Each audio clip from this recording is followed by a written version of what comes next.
I am Phil Mason, and this is the history of Prague. We will be discovering the origins of this great city and investigating the historical buildings and sites within Prague. We will learn about its monarchs and its influential figures. Come, let's see what we'll discover in Prague today. According to legends, Prague was founded in the 8th century by Czech Duchess and Prophetess Libuse and her husband Přemysl, who founded the Přemyslid dynasty. By the year 800, there was a small fort fortified by wooden buildings, occupying 2/3 of the area that is now Prague Castle.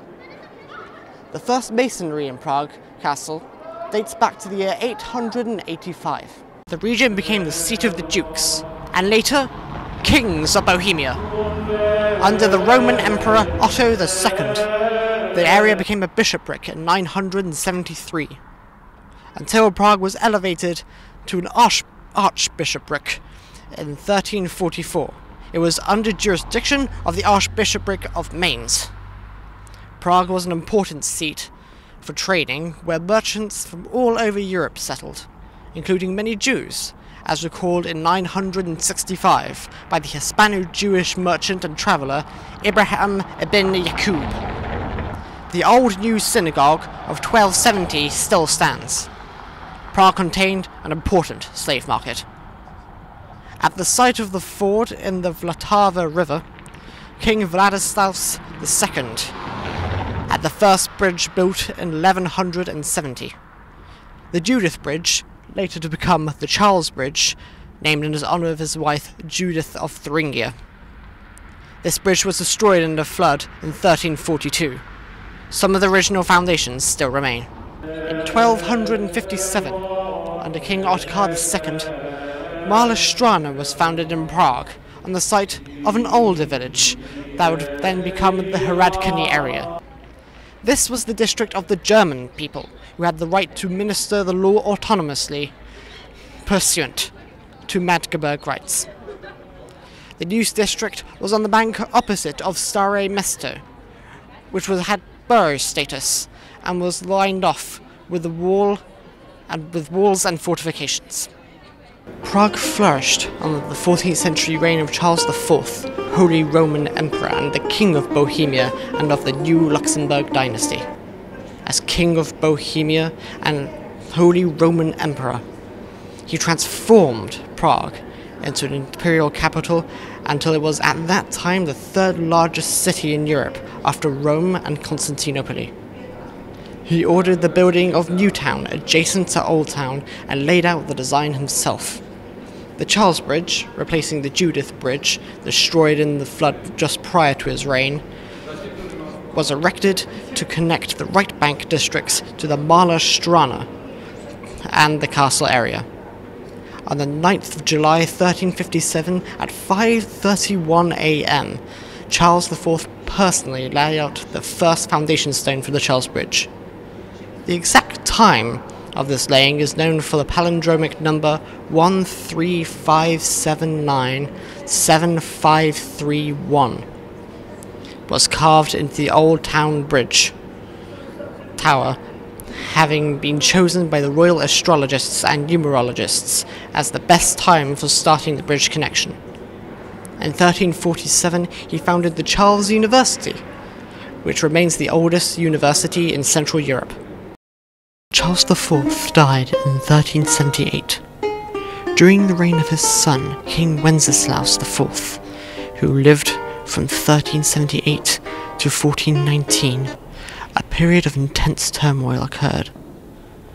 During Easter 1389, members of the Prague clergy announced that Jews had desecrated the host, and the clergy encouraged mobs to pillage, ransack and burn the Jewish quarter.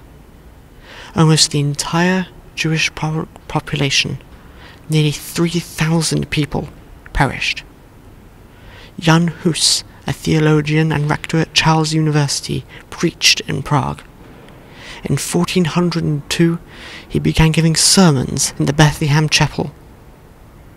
Inspired by John Wycliffe, those sermons focused on what was seen as radical reforms of a corrupt establishment.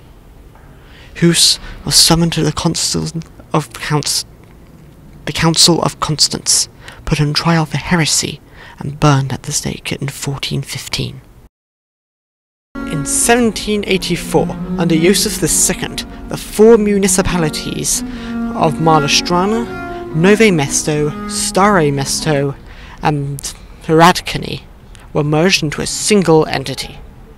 The Jewish district, called Josefov, was included only in 1850. The Industrial Revolution had a strong effect on Prague, as factories could take advantage of the coal mines and the ironworks of the nearby region. The first suburb, called Karlin, was created in 1817, and 20 years later the population exceeded 100,000. Hitler ordered the German army to enter Prague on the 15th of March 1939, and from Prague Castle he declared Bohemia and Moravia a German protectorate. For most of its history, Prague had been a multi-ethnic country, with a very important Czech, German and Jewish population. From 1939, when the country was occupied by Nazi Germany, and during World War II, most Jews were deported or killed by the Germans. In 1942, Prague was witness to the assassination of one of the most important men in Nazi Germany, Reinhard Heydrich. During Operation Anthropoid, accomplished Czech national heroes Jacek Habik and Jan Kubel, Hitler ordered bloody reprisals. At the end of the war, Prague suffered several bombings by the raids by the USAAF. Over 1,000 people were injured, 701 people were killed, and hundreds of buildings, factories and historical landmarks were destroyed. Many historic structures in Prague, however, escaped the destruction of the war, including Prague's historic astronomical clock and uprising and are still in existence. On the 5th of May 1945, 2 days before Germany capitulated, an uprising against Germany occurred. 4 days later, the Third Shock Army entered the city. The majority of the German population either fled or was expelled by the Benay Decree in the aftermath of the war.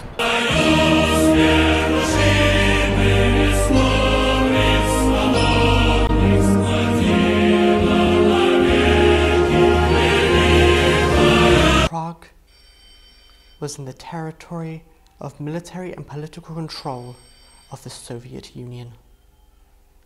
The Fourth Czechoslovakian Writers' Congress, held in the city in 1967, took a strong position against the regime. This spurred the new Secretary of the Communist Party, Alexander Dubček, to proclaim a new deal in his city's and country's life. Thus began the short season of socialism with a human face. It was in the Prague Spring, which aimed at the renovation of institutions in a democratic way. All the other Warsaw Pact member countries, that is except Romania and Albania, responded with the invasion of Czechoslovakia on the 21st of August 1968 by tanks, suppressing any chance of reform.